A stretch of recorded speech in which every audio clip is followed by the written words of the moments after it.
మహాగణుడును మహోన్నతుడైన యేసుక్రీస్తు వారి పుణ్యనామములో ప్రియులారా, మీ అందరికీ వందనములు. దేవుని వాక్యము ధ్యానిందాము. రోమాపత్రిక 8వ అధ్యాయము 26వ వచనం. అటువలే ఆత్మయు మన బలహీనతను చూసి సహాయము చేయుచున్నాడు.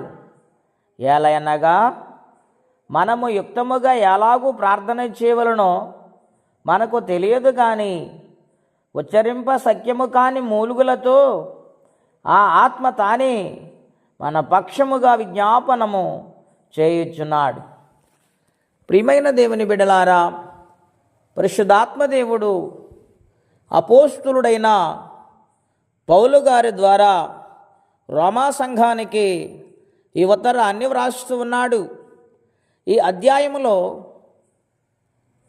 ఆత్మను గూర్చి, శరీరమును గూర్చి ఎక్కువ అంశాలు ఆయన మాట్లాడుతూ వచ్చారు. 8వ వచనం మనం చూస్తే, కాగా శరీర స్వభావం గలవారు దేవుని సంతోషపరచనేరరు. దేవుని ఆత్మ మీలో నివసించిన ఎడల మీరు ఆత్మ స్వభావం గలవారే గాని శరీర స్వభావం గలవారు కారు. ఎవడైనను క్రీస్తు ఆత్మ లేనివాడైతే వాడాయన వాడు కాడు.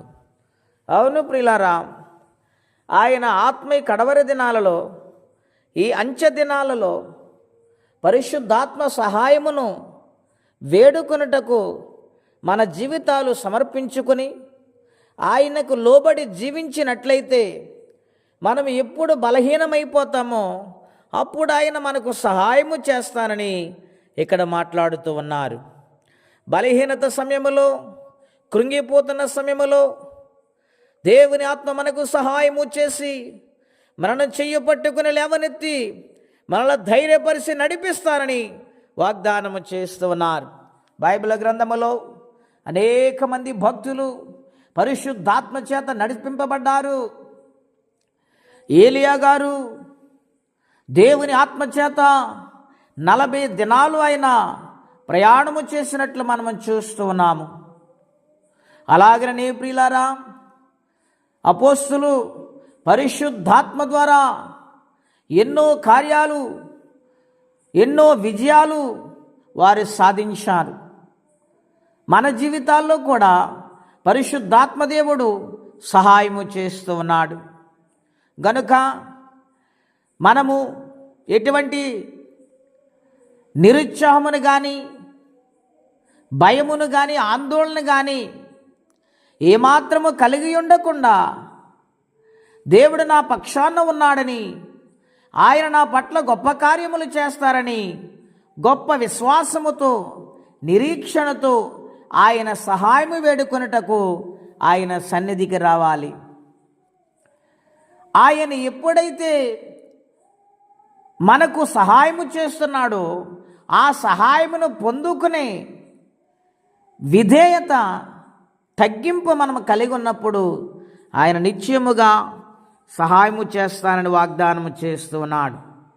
రెండవదిగా మనం చూస్తే, ఎలాగూ ప్రార్థన చేయాలో మనకు తెలియదు, కానీ ఆయనే మన కోసము ఉచ్చరింప సఖ్యము కాని మూలుగులతో ఆత్మ మన పక్షమున విజ్ఞాపన చేస్తూ ఉన్నాడు. ఎంత గొప్ప దేవుడండి!